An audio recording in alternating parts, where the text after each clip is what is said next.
Hello, and welcome back to a new video by the Devscorch platform. My name is Johan and I will be your host in this video. Okay, so in the last video we actually created all our migrations, or the migrations which we have to do now. Later we actually have to create a few more models and also a few more migrations, but we're going to look at that later. So in this video we're going to start building the protocols. So a protocol in Swift is like a blueprint for like functionality. So this actually means, for example, if you have like an application and you have to use like 20 times you have like the same function, you can actually use a protocol, so you actually don't need to rewrite all the function every time. So what you can do, go to new file and protocols, and we're gonna call this let's call this crud protocols, like this, crud protocols. First import vapor, import fluent. So we can start this by protocol, crud protocol. Open this one up. So this is a protocol. So in here you can actually add like functionality, like functions, static functions, Objective-C functions, and you can actually do something with it.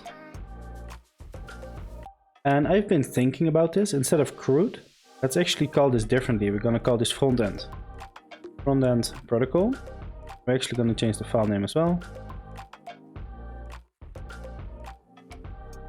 Okay, so the front-end protocol actually going to have different kinds of functions. So this can be like create, right? So for example, if you want to create a user, you know what? Instead of front-end, let's actually change this again to crud. I'm really sorry. I'm going to change this again to crud. I think that's actually a better way of working with this. Okay, so let me show you this, how this works. So let's say we have static func create, right?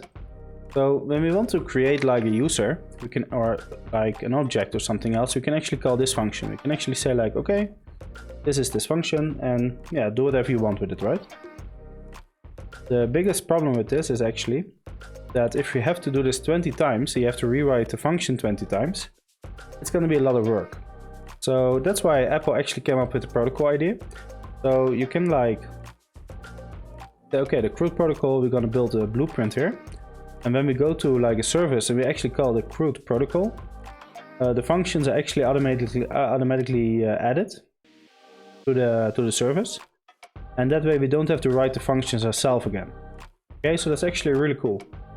So let's say first we're going to need some information. So for this we can actually call the associated type, and let's say this is going to be the model, right? Then we have associated type answer, this, then associated type request, then associated type DTO. You know what, let's call this create DTO. And then we also have the update DTO.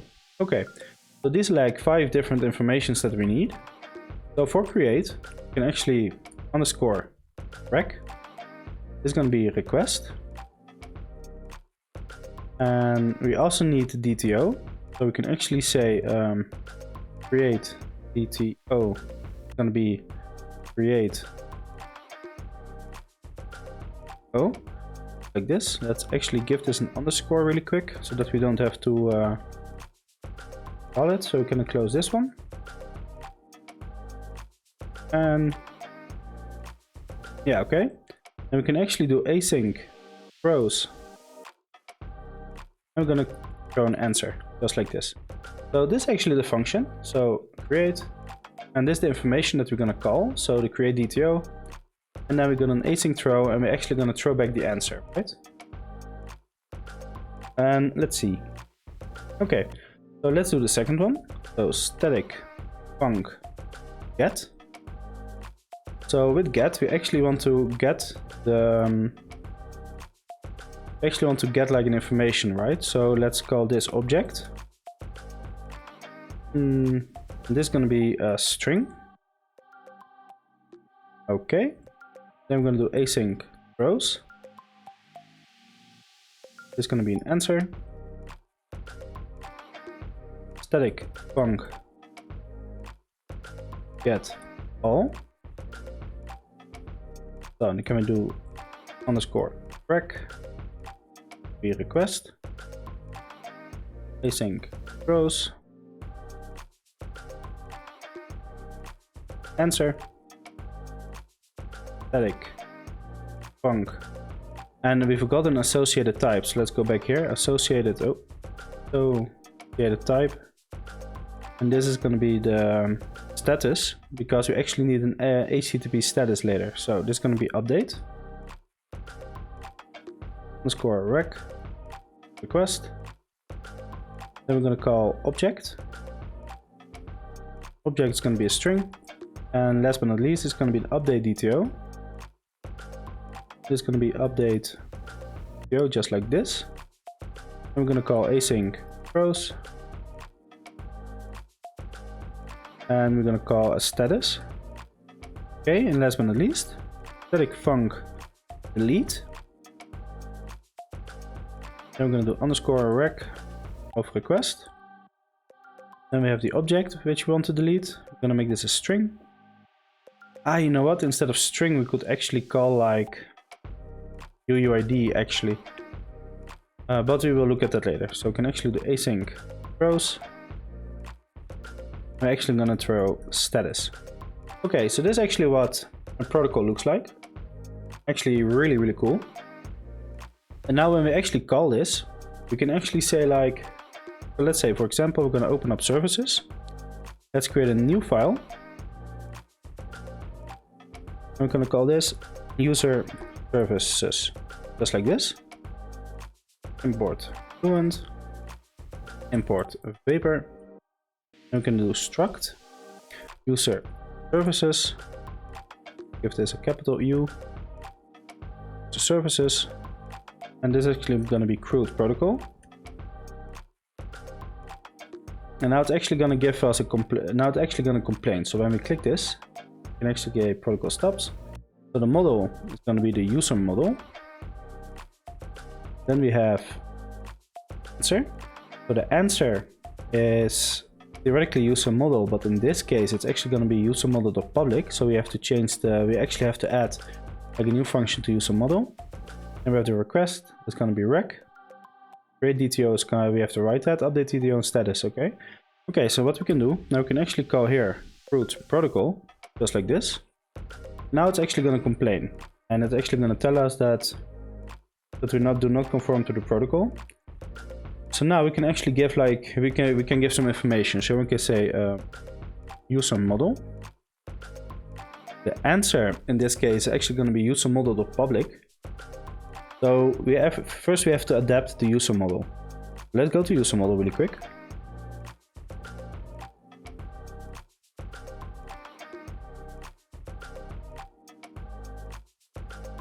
And under this here, we actually have to create a new class. So we're actually going to do final class public. Oh, and this is going to be content. Open this one up. So in here, we can actually add like the information that we actually want to share with the user, right? So what we can say, so let's say we actually allow the .public to be, let's say, var ID of UUID, var username, string, var email of string, var created. So the created tag we actually don't need, we can actually leave that blank. Then we have name, string, var last name will be string, var updated at, gonna be date time, date. Then we have the city, gonna be a string. Then we have the subscription active fill, it's gonna be date. Then we can have my courses. Are we actually using that one? courses, yeah we are. My courses, gonna be an array of UUID. Then we can also say completed courses, right? How it's called. Check really quick. Completed courses. Completed courses.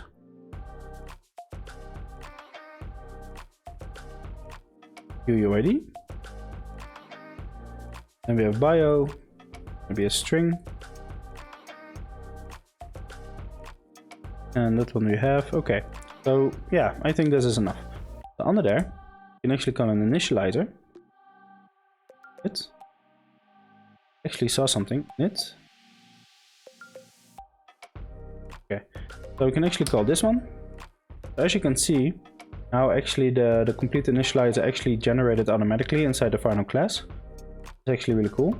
So now we're actually gonna do one more thing. So we're gonna do Control Shift. We're gonna hold it. We're actually gonna do a multi-line editing. So we can actually select all the nils we don't need. There, there, there. Then we can actually do 1, 2, 3. Oh, perfect. Okay. So now we actually created this one. Now we actually have to create an extension on user model. So what we can do, we can actually do extension user model. And we're gonna keep this one open. Then we can do func convert to public. This actually returns user model dot public. Then we can do return user model dot public. Open this one up. And we have the username is gonna be username. Gonna be email, gonna be name, gonna be last name, updated that's gonna be updated that, city, is gonna be subscription, active till, and my courses, completed courses, bio. Okay, that's perfect. After that, we're gonna do, let me see, extension. Okay, we're gonna create a new extension. Extension, user model. Need some, let me check really quick.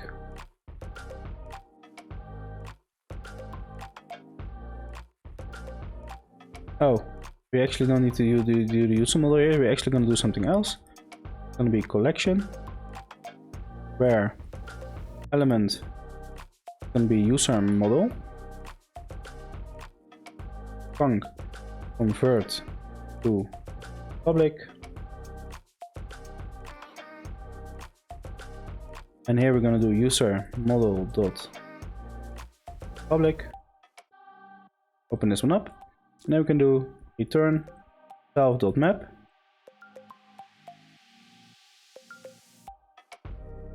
$sign 0 dot convert to public. Okay, so this is actually the only two things we need for the user model service. So let's go here back. So here the answer is going to be user model dot public. And we have the request is going to be request. So we also have to start to create the DTOs, right? So let's go to the DTO. Let's go to new file. And we're going to call this user DTO, import fluent, import vapor, construct, create user DTO.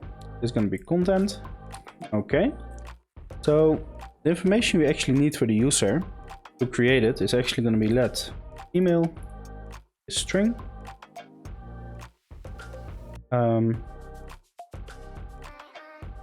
That password is going to be string. Let's verify. It's going to be string. And then we're going to add username. And we're actually going to make this a string, but we're going to make this one optional. And you know what? We can actually make them all optional. It's easier coding because we're actually going to force them to send a username or something else anyway. Okay. Okay, so this is going to be the create user DTO. Now we also we can actually change status to HTTP status. This one. And we also have to create an update DTO. Okay, so let's go to user DTO. And here, struct update user DTO of content. Okay, so the information that we're gonna allow the user to update is gonna be let name string and let last name gonna be string and let username gonna be string, then let email gonna be string. Okay, so we're also gonna allow the password, but I think we actually need to create like a separate system for this. So we're actually not gonna add the password to this one now. So we allow them to add the city. City is gonna be a string. That address is gonna be a string. That country is gonna be a string. Then let postal code gonna be a string, and let role subscriptions active my courses. Okay, so then we're gonna leave it like this. So this is actually the information what the user is allowed to update, right? Now we can go back to our user services, and here we can actually call update user DTO. Okay, so now as you can see, we have the type aliases are filled in. Now, when we click on add protocol stubs, boom, it actually generates the complete code for us, what we're gonna need, right? So for example, here static from create, it actually adds the parameters automatically and the answer as well. So this is actually really cool, the stuff that we're doing here. Really, really cool. Okay, so something went wrong while coding. I had like a really big crash and my Mac crashed, and I don't know what happened. But while my Mac crashed, I was actually thinking that we can actually change a lot of stuff around. So at the moment we're actually using crud protocol for the user services. So that actually means that we use the create function, the get, the update and delete. But we actually add everything together. And I actually want to change this around a little bit. So instead of putting everything together, we're actually gonna separate everything between like front-end and back-end protocols. Okay, so go to user protocols, and as you can see, I already deleted the get all. Instead of crud protocol, we're actually gonna call this the user protocol. Then we go to user services, and we're actually gonna change crud to user protocol. And the reason is because I actually figured out that it's actually really good that you use different kinds of protocols, but it can actually be a real hassle when you have to work with different kinds of values. Okay, so now we have that. So we have the user services, and we actually only use create, get, update and delete. So we actually deleted the get all because the users, or you as a user, actually don't need to get a full list of the users which are actually registered, right? Okay, so another protocol that we're gonna need is gonna be the content protocol. So content protocol, just like this. Import Fluent, import Vapor, and protocol content protocol. So the whole idea about the content protocol is actually that we're actually gonna allow it that we're going to use the content protocol for our content. So article, sessions, guides, and so on, right?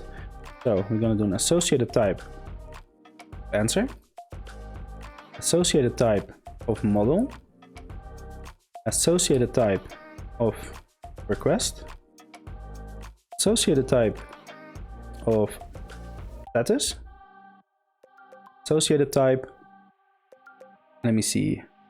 So we have answer, we have model, we have request, we have status. Let's check the user protocol really quick if we missed something. Ah yeah, of course, the DTOs. So the create DTO. And we have the associated type of update DTO, just like this. Okay, perfect. So let's create a blueprint. So when we want to create something, we actually need like the func create. This is gonna be rec of request. Then we're gonna have the let me think. So we're also gonna have the create DTO. So create DTO gonna be create DTO. And so for the creation part, we're also gonna get the user, right? So actually gonna get, let's say, author, and the author is gonna be of user model. So the reason why we actually retrieve author is because the content protocol is actually a service. So that actually means that the moment when we call the service, we actually want to send the author with it as well. Okay. So I think this actually, I think this is a good way. There's actually a good way to do this. So let's do async throws. And in this case, I think we're just gonna return a status. So in this case, status. So the next one, func, is so for the content. Let me think. So we're gonna do get. So with the get function, we're actually gonna get the the selected course of the selected content. So that's gonna be request. Then we're gonna do object. The object is gonna be a string, just like this. And we can do async throws. And this one is gonna, I think we're gonna return a model in this case, because if it's content, we don't really need an answer, right? Then we have func get all. So this is going to be rec of request. Then async throws. And this is going to be an array of model. And then we're going to do func update. This is going to be rec of request. And we're going to have the object. So the object is also going to be a string. And then we're going to do async throws. And we're actually going to return. So here we can actually return the object, but we can also actually return a status. So in both cases, it actually doesn't really matter what we do. But let's return the model, okay? So that we can actually say like the model which we updated, we actually returned it. Then func delete rec of request. Then we have the object, gonna be a string. Then async rows, and we're gonna do a status because we actually don't want to how do you call this? We actually don't need the model anymore because the model is gonna get deleted. So the function can't actually return a model. So we're gonna return a status of 404, so not found. So let me think. Okay, so we have the content protocol. That's actually good.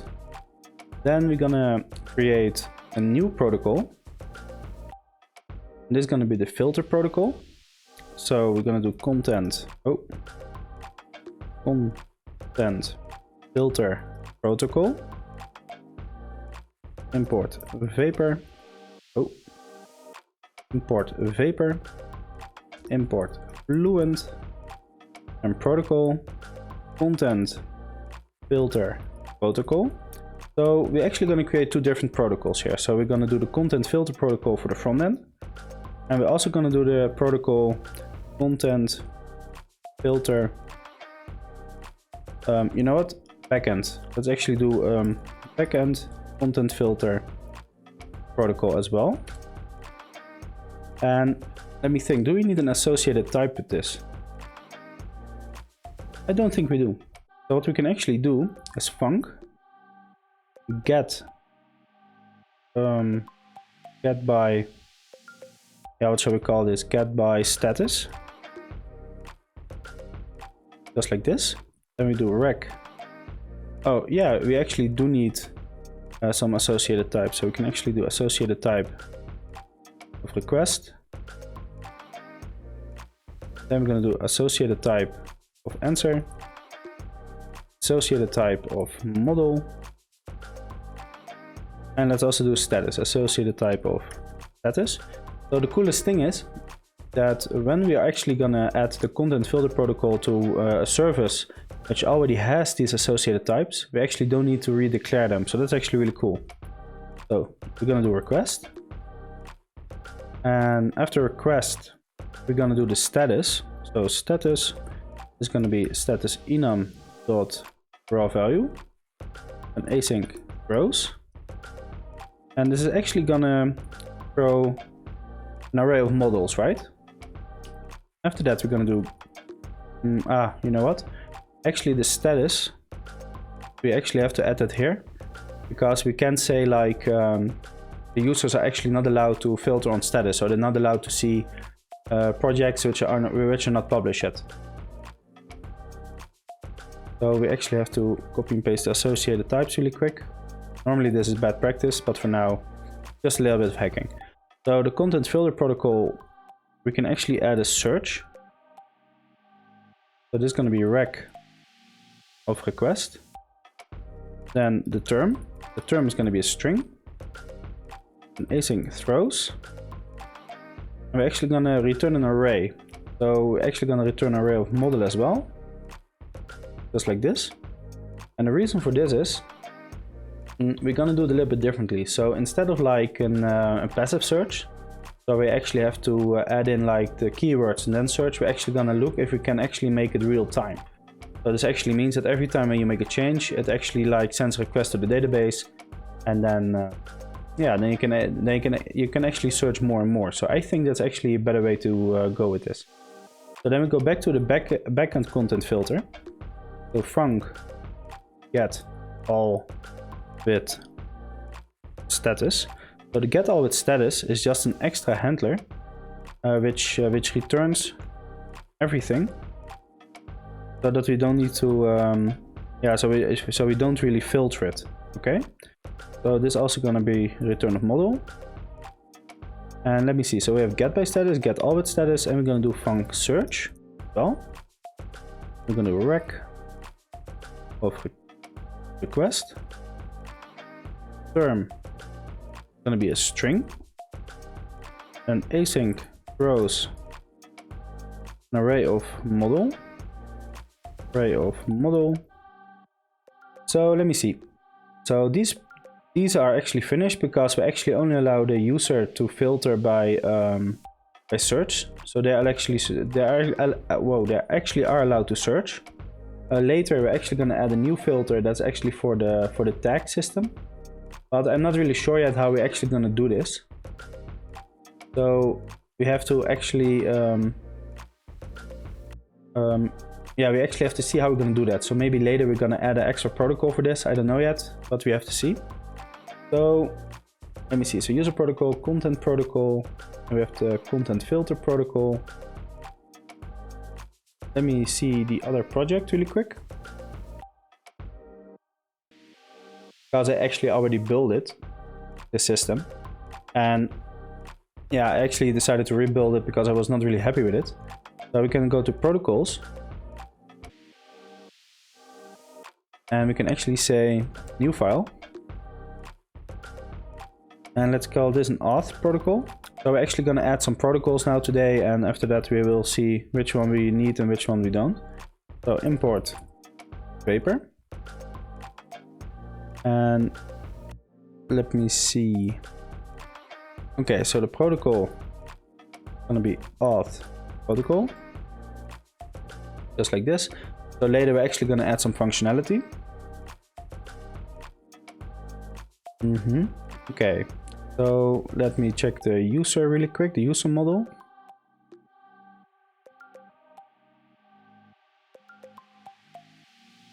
Okay, so we have the public system. Okay, that's perfect. So we also have like these. So we're gonna add one more protocol. You know what? I think we can actually make we can actually add them to the user protocol file as well. So protocol, let's say update user protocol. So this actually is going to have all the functionality for update the user information. Like for example, when we go to the user model, when we want to update the subscription is active, or the my courses or completed courses, user image or role. And we're going to add that functionality later as well. So yeah, this is going to be the end of this video. In the next video, we're actually gonna build out the user service. And I'm actually going to explain to you how we can create, get, update and delete stuff using async throws. And this is also going to be really interesting. So yeah, I hope to see you there. Okay? So thank you for watching this video. I hope you enjoyed it and I hope you learned something. If you have any questions, make sure to hit me down in the comments below. Or make sure to send me a message on Discord and I will be there to help you. Okay, so thank you and I see you in the next video.